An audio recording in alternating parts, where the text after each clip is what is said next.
Hey guys, how y'all doing? I'm here to give you guys a recap on the new episode of Shokugeki no Souma, San no Sara, Toutsuki Ressha-hen, or you can call it Food Wars, the third plate Toutsuki train arc on episode 11, or whichever title that fits for you. Anyways, this episode right here was actually pretty nice, very smooth. Not to mention a big, huge, major change that they did compared to the manga. But aside from the change, I think it flowed pretty nice. And next week's episode is gonna be, excuse me, be more fascinating. Anyways, let's just get this episode started. We have to it that I plays a certain small recap and later on plays some added or extended scenes where Ishiki got rid of the stomach and liver. And right now everyone went into shock to see how Ishiki's skills are really kind of crazy. Not to mention we have to it that what's the guy's name? Aizen Senpai, whatever his name is, ends up realizing that his skills has not even changed. I don't even know why he went against Central. If he actually chosen a different path, he would have been rich beyond his own dreams. And he even calls him an idiot for going against Central. And we have to it that Rindo Senpai encourages like Shiratsu not to be outdone by him. And we have to it that even Shiratsu is now looking up to Ishiki now, seeing how he's able to play. And right now, Hisako ends up saying, "Whoa, what kind of skill was that Ishiki just displayed right now?" Because they're all surprised to see how he slit the eel from the stomach with such precision and speed. And not only that, it has no rib cage, so it's difficult to insert a knife into the soft body cavity with such precision. Compared to slicing the eel from the back, etc., this method requires much more advanced knife techniques. So we see to it that Ishiki just shows a knife technique that should have taken maybe a long time to master. And we have to it that they go like, I don't know how he's able to do this, but he's really impressive. We have to it that even Hisako goes like, am I supposed to take him seriously when I see him in a naked apron? And Alice Chan was like, what naked apron? It was pretty funny here and there. But we have to it that Sakaki ends up saying slitting the eel from the back is more mainstream. Not to mention, I've heard before that slitting the eel from the stomach is a technique that developed in Kansai regions like Osaka and Kyoto. So why would Ishiki-senpai actually know that? And we have to it that Erina explains to everyone by saying the Ishiki family has operated a traditional Japanese restaurant in Kyoto's Gion district since the Muromachi period. So you can say that the Kunokune family is in the east and the Ishiki family is in the west. So we have to it that Kinokuni and Ishiki family are like friends, and that's how Kukuku Nene and Ishiki actually know each other. And we have to it that they have some kind of connection here and there, and we have to it that back then it shows a flashback where Ishiki ends up getting tipped off, or should I say put to another location where Kinokune is gonna help Ishiki to train, which is pretty cool. Then this is the when he was age 4 here and there, which is pretty nice. But we have to it that Satoshi is known to be the Ishiki's family's heir, and they're childhood friends. And even Ishiki's like, yeah, I guess you can say that, but Kikukune says, nah, he just stayed with us to train. We didn't become close or anything, and that's it. And of course, Ishiki's like, you really are prickly, aren't you, Kinokuni?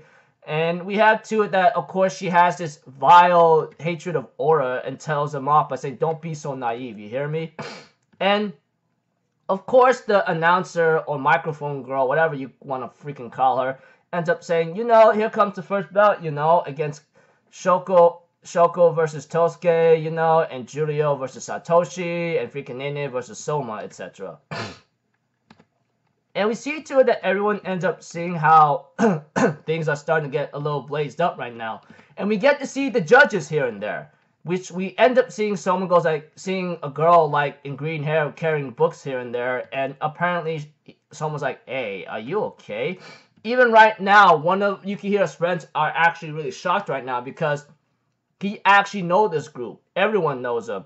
And he even explains that the book she's carrying is a WGO test evaluation. Which is something that they go like, whoa, I never seen anyone in person before. So they're the judges of the Shokugeki. Even Yukihiro Soma's like, Am I the only one that's clueless here? I'm thinking in my mind, yeah, you are. And we see to it that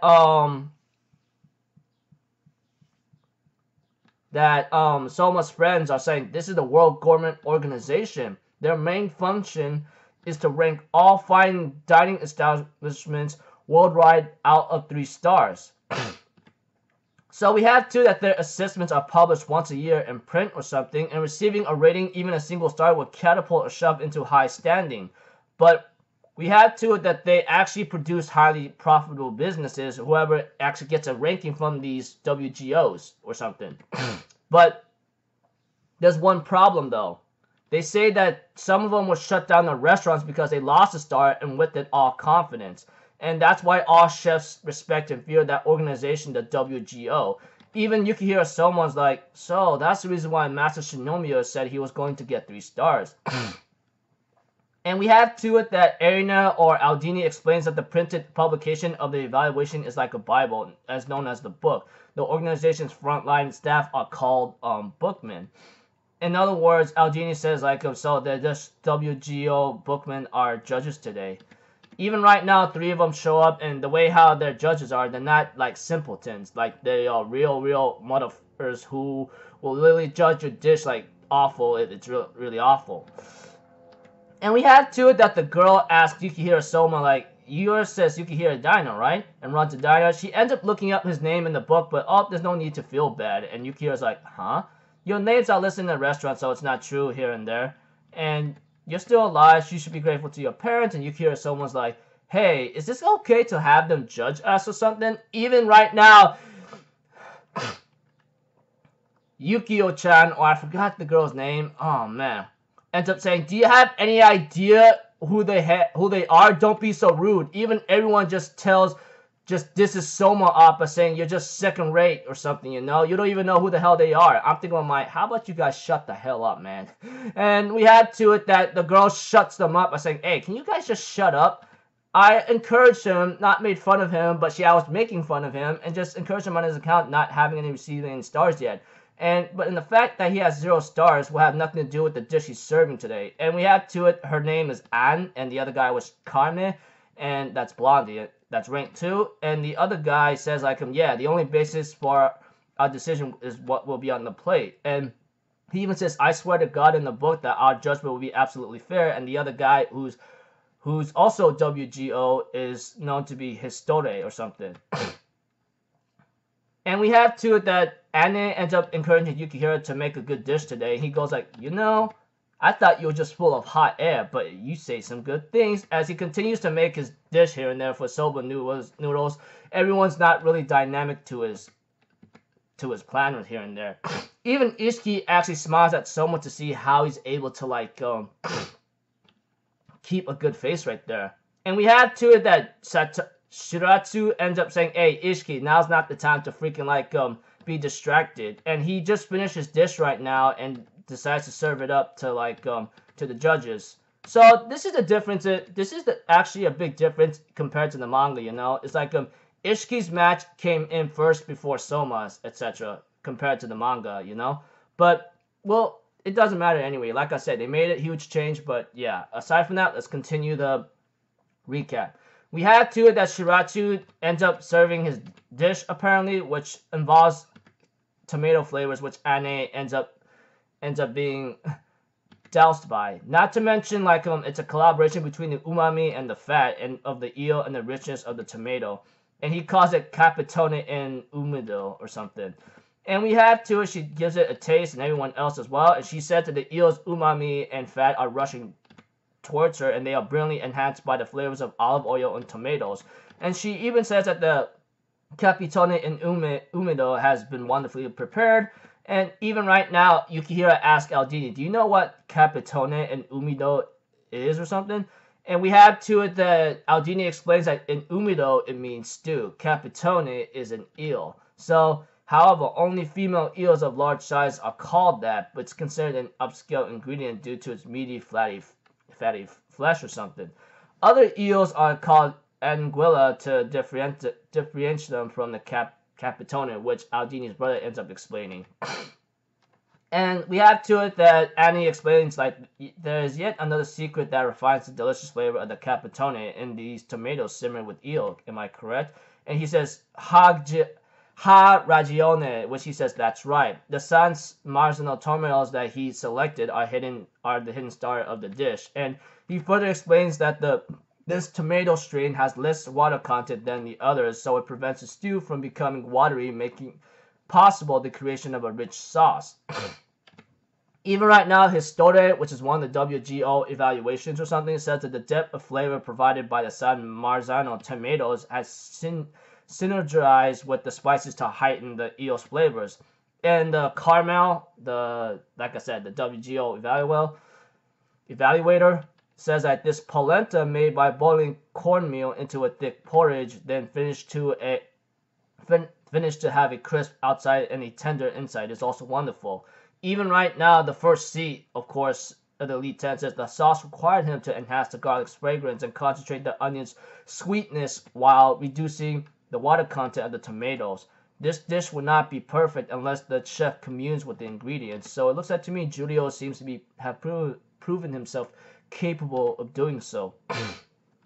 Even right now, the judges are saying like numerous ingredients and then numerous melodies have heightened each other's beauty, you know. And a rondo indeed, it's as though the substitutional capitone and tomatoes cleanse your body and soul, and then bulks them up, and they end up being in their muscle forms or something. And Anna ends up explaining that these delicious flavors make you want to be squeezed through, makes you feel as though you're being squeezed between two vulpurous breasts or something. Oppai. I'm thinking about oh my gosh, dude. Oh man, they did a nice job right there.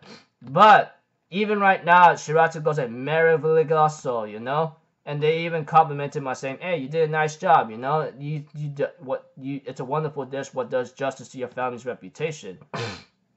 He even says in his mind that he's been wearing himself out to catch up to Ishiki. He even tells Ishiki Satoshi to come at me with all you got. And he says, of course, the dish I'm about to serve employs several special ingredients from my dorm.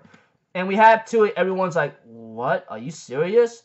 And we had to it that several months ago, we had to it that, that Yukino or something? Man, I forgot her name. All I know is the orange hair girl and Nikumi ends up having to like try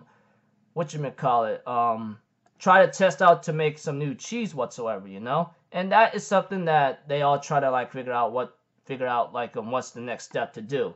And we had to it that of course Ishiki was actually watching nearby, and Nikumi's like, you know, I'm sure we could get our hands on high quality milk through my family's connections, but we lack the knowledge to do so. But Yuki-chan, the little girl with the freaking ball hair or something, says like, oh, we have an expert fermentation right here in the Polar Star Dormitory. As for Sakaki, she ends up being very, very, very exhausted that she says like, I've been researching new directions for the rice juice with Marie-kun right now, and I'm so short on sleep for the time being. And we all know the Polar Star Dormitory. They are a very interesting group, whoever goes there. And we have to it that our bookworm boy has been like doing some research as well to look into things, you know. And it's Yuki-chan. Yeah, I just finally got it. And we have to it that one of our buddies, of course, ends up having to like push one of his friends, of course, that's part of the Polar Star Dormitory to work your butt off or something, you know. And of course they're getting really tired of this, and it kind of bothers them a bit. But we have to it that Ishiki was actually watching over them, and he actually is using the ingredients that they have been trying to test out several months ago. He even states that he stole the ingredients himself, and then Sakaki's like, we're just in the early stages of testing. Are you sure that this is a good idea? But Yukihiro is not too phased, but a little like solemn expression of surprise, you know? Even right now, Shiratsu was actually shocked about seeing what's he doing, but Ishiki also tells him by saying, let me show you what cooking really means to me. And we see to it that his dish is now complete, you know, and gets ready to like serve his dish, etc. It's pretty fast here and there, but it doesn't really matter from here on out. But when he serves his dish, he calls his eel dish a hitsumabushi polar star style, which apparently they go like polar star style. What? Hitsumabushi, which apparently we get to know what this is. Typically, it's a dish that is first enjoyed by eating chopped grilled eel with rice. Then the dish is savored by adding condiments such as onions and seaweed, after which you add a liquid such as broth and green tea and eat it like ochazuke.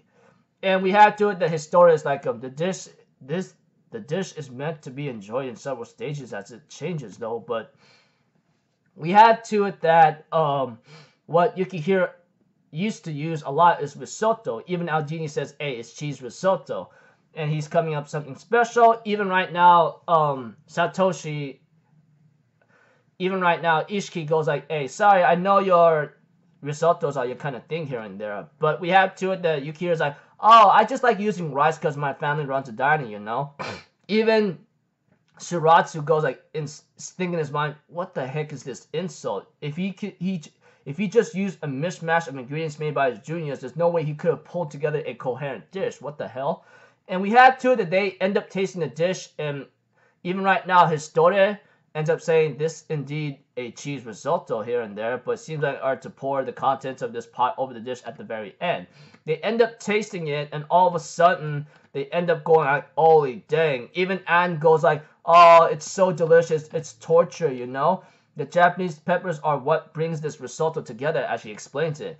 Even Charme or Carme says like their vivid, sharp fragrance brings out mild richness of the cheese and allows the delicious flavors of the eel to explode. And Historia explains that the key player tying everything together from the shadows. And we have to it, it's garlic here and there. They go like, what the heck? You're saying garlic is actually the ingredient that was involved here? And we had to it that Ishiki explains that the smoked garlic chips made by my juniors used walnut wood, which enhances the flavors of seafood. By using it as crumbled topping, it also adds some crunchy texture to the dish. What's most important is that this eel was broiled in Kansai style, you know? Unlike the method used in Kanto style, the eel is never steamed during this process, as Ishiki explained. He also says that the results in a more crisp and fragrant broiled eel with a stronger expression of the eel's fat, and which in turn allowed him to pair it with a strong ingredient like garlic. Above all, he even explains that the garlic is infused with Ibusaki-kun's passion, and the blood, sweat, and tears of his helpers Aoki-kun and Sato-kun. And of course it'd be this delicious. And you go, don't say it's like a sweat, etc. It sounds disgusting. But we have to it that An explains that this alone is of sufficient sophistication to qualify it as a gourmet dish. But what's inside this pot? And Ishiki explains that it's eel liver soup. Prepared eel liver and garlic chips were sauteed in olive oil, and then this ingredient made by Sakaki-kun and Maria-kun was added, along with dried bonito stock. He even explains that it gently melts with the cheese made by Yoshino-kun and Nikumi-kun, and to create a beautiful aftertaste. And right now, Ishiki says, Shiratsu, go give it a try. If you think my dish is delicious, I'll have you apologize for insulting everyone at the Polestar Dormitory. You got it? And we had to that Ishiki explains to Shiratsu, like, I don't think of my dish as something Japanese at all. I simply made a dish I consider my own brand of cooking. And we had to it that Erina explained, and Erina thinks in her mind, in one Shokugeki, a gourmet who judged Ishiki Satoshi's dish characterized it as the following: an extremely combatant Japanese cuisine. And it shows that freaking like Ishiki is like a freaking like warrior with a huge dragons appearing behind him, which shows his proudness here and there. And we had to it that Shiratsu tasted it and realized that he's in trouble, and he even says that the eel's crisp skin and sizzling fat, the clear rich flavors of the liver soup, the ingredients, flavors, and mouthfeel have been unified into a singular and most sublime deliciousness. And we have to it that that Ishiki explains its fragrance is too pronounced, but he says explained that Sakaki's rice juice actually allowed a fragrant eel here and there. But what Ishiki also did is he transformed the ingredients flaw into a delicious flavor. He even further tells Shiratsu, you better apologize right now. I don't care about myself, but you know, as a senior, I have to take major big responsibility. You hear me? And we have to it that Shiratsu lost the match and he apologizes. And we have to it that the 3 judges of WGO says that Satoshi is the winner against Shiratsu. And they all end up cheering on, especially the Rebels. But with the, of course, like the one who was with Central the entire time says, what the hell? How did he even win? I'm thinking in my mind, yeah, you guys undermine this many chefs' skills and rely on Elite 10 to like be the victor. You guys are really pathetic. Not to mention, you know, everyone's really happy here and there. Even Yukihiro Souma just smiles at this. But Nene kind of had a feeling that he was actually like gonna win anyway, because she actually knows him very well to this particular moment possibly. As the episode continues on, we have to it that like Ishiki just used the ingredients of the Polestar dorm and says, I knew you guys could actually make something delicious, you know, and etc. And we have to it that Sakaki is still upset, and that was just a prototype. And we have to it that An asks Ishiki if she could taste something in that bottle. And therefore she ends up tasting it, with Sakaki actually being blushed out about it. And she explains to everyone she ends up understanding what Ishiki is protecting the Shokugeki, you know? And she ends up saying everyone, like, exercise your skills to the uttermost. You receive an absolute and just evaluation of all your dishes from us WGO bookmen, you know? And we had to that Yukihiro actually smiled at this. And Julio, who's apparently in daze and lost to Ishiki, is told by Rindo, like, leave it to your senpai, okay? You did very well to this end. Even right now, Shiratsu does not really complain. He's actually very happy about it. Even right now, the first seat of the Elite 10 and the 5th seat, I believe, goes like, I think it's Ishiki's like strength came out full force in that match, and he fights for his junior sake. Even Aizen goes like, you know, he's just being a David to our Goliath here and there, but we have to that the 5th seat of the Elite 10, the guy with the freaking sword, looking like sword, says like, I sense a strong resolve to uphold his own principles from him, you know? But we have to it that the microphone lady, which is under the freaking corruption of Azumi, explains that we still have 2 matches left in this bout. As long as Central wins them both, there will be no issues. But of course, that person like Kaburagi Shoko is up against Megashime Tosuke, which I highly doubt is gonna come out. I highly doubt she's gonna win, which is highly unlikely because that guy's a former 3rd seed, and we all know how capable that guy is. And as for Kukuki Nene, she ends up going against Souma, which is something that everyone is going to bet that Nene is going to win, you know? And we see to it that Nene is actually making right precision in the Souma cut, in the soba making process and cutting. And we have to it that Erina explains that she's a highly trained soba artisan, can slice noodles to the same width down to the 10th of a millimeter, you know? And she has no doubt that she actually reached that level here and there. And we see to it that Souma is still continuing to make his soba noodles as well, but the way how he's using the machine, everyone's like, man, this is not really like convincing the way how he's making it, you know? And we have to it that Hisako and Nikimi were wondering, like, what kind of soba is he going for, you know? Will it be cold or warm soba here and there? And we have to it that Nene congratulates Ishiki and tells him, make sure you face me in the 2nd bout, you hear me? And we have to that Ishiki goes like, let's not get ahead of ourselves. You're the 6th seed and I'm a former the 7th seed, you know? You don't have to take it too seriously. But she ends up telling Ishiki off by saying, you better stop playing dumb anymore, you hear me? The only reason why I have a higher rank than you did is because you were never serious. Even Nene knows Ishiki was going to win that bout against Shiratsu because he was actually serious. But she ends up complaining to him by saying, like, you were never serious that time, and that's the reason why I have 1 rank higher than you, which is why she wants to face him in the next bout. And we had to it when they were young kids. It'll be like Ishiki will actually have a higher ability than her to improve, you know? Even right now, Nene says that's how Ishiki's always been. He would easily master techniques that would take her a long time. Compared to him, he would actually master it in a matter of like possibly days or hours, or possibly less than minutes or seconds. And Nene even realized she realizes that he's not even really doing everything he can. She even says she even feels miserable about it because of what he's been doing, you know. And she even tells him off by saying, "So I'll show you which one of us in the 91st class is the best chef." But we have to, the Ishiki explains, like, unfortunately, that's not going to come to pass, and I'm sorry about that, because I'm going to tell you right now, you will lose to a chef by the name of Yukihiro Souma beforehand. Even right now, Nene's like, "What the hell did you just say?" with that facial expression, and Yukihiro Souma ends up bringing out a huge pot with roaring flames here and there, and they go like, "Is he serious? What's he really doing?" And we have to it that someone was serious about making instant yakisoba, and he says, "Alright, time for the finishing touches, you know?" And they go like, "What the hell? Are you really seriously stir-frying this thing?"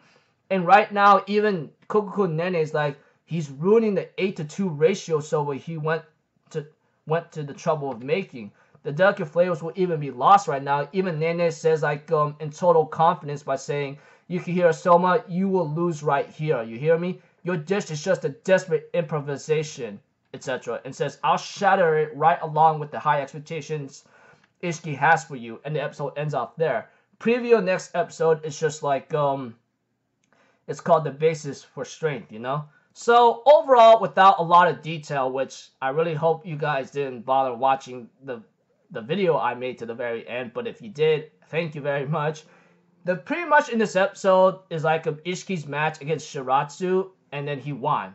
Just simple as that. And the judges were introduced, like Ane, the girl, and Carmen, the blondie guy, and Histore, which is the black guy, or should I say African guy or something, however you want to say it.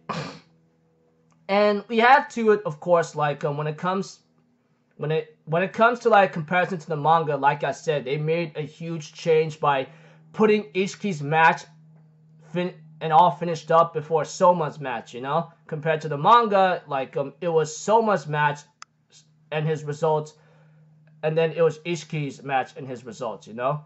But, you know, changes is not a bad thing, but they still did a good job to the very end. Anyways, like I said, this episode's pretty slick. Why Nene really much has this bitterness towards Ishiki because he was never serious, etc. And he will always be this person who will master his techniques to the very end. But aside from that, like I said, pretty slick episode. So until then, I'll see you guys in my next video. So I'm Alpha Zero, people. Have a good day, and I'll see you guys next time, alright? Peace out. Bye-bye. Toot-toot-oo!